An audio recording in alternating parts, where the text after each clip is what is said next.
এতিয়া কংগ্ৰেছে মিঠাতেলত লৈ মোক জোকায় একদিন মিঠাতেল নোহোৱাকৈ দালিখন খাওকচোন একদিন মিঠাতেল নোহোৱাকৈ চব্জি এখন খাওকচোন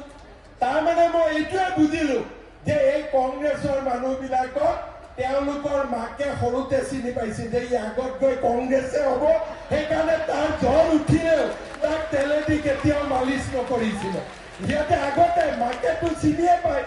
মাকেতো কোন বাচ্চা কি হ'ব আগতে বুজি পায় গতিকে মাকে বুজি পালে যে ই ডাঙৰ হয় ডাক্তৰ ইঞ্জিনিয়াৰ নহয় ই ডাঙৰ হয় কংগ্ৰেছীয়ে হ'ব সেইকাৰণে তেওঁলোকক কেতিয়াও মিঠাতেলেদি মালিচ কৰা নাছিলে কিন্তু মই বুজি পাওঁ মিঠাতেলে হ'ল আটাইতকৈ মাক আৰু পুতেকৰ মাজত মমতাৰ আটাইতকৈ ডাঙৰ প্ৰতীকে হ'ল মিঠাতেল আৰু সেইকাৰণে আমি যিহেতু আমাৰ মায়ে আমাক মিঠাতেল মালিচ কৰাই কৰাই ডাঙৰ কৰিছিলে সেইকাৰণে আমি মাৰ মৰম বুজি পাওঁ মই ঠিক কৈছো নে নাই কওক মই ঠিক কৈছো নে নাই কওক এতিয়া আপোনালোকে কওক চাউল কম দামত দিম দালি কম দামত দিম নিমখ কম দামত দিম মিঠাতেলো কম দামত দিব লাগে নে নালাগে লাগে নে নালাগে কংগ্ৰেছী বিলাকক দেখিলে অলপ ডাঙৰ কৰি কব ঠিক আছে ইহঁতক দেখিলে অলপ ডাঙৰ কৰি কব ইহঁতৰ চুইচ বিলাকৰ নটটো লুজ হৈ আছে অলপ টাইট কৰিব লাগে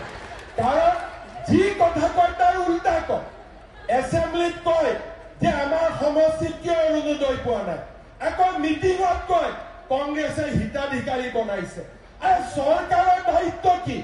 চৰকাৰেতো আমাক কোনোবাই মুখ্যমন্ত্ৰী হৈ আৰাম কৰিব কাৰণে মুখ্যমন্ত্ৰী বনাইছে নেকি দুখীয়া মানুহক সহায় কৰিবৰ কাৰণেতো মোক মুখ্যমন্ত্ৰী বনাইছে নে নাই গতিকে আজি এতিয়া আমি 1 লাখ চাকৰি দিম বুলি কলো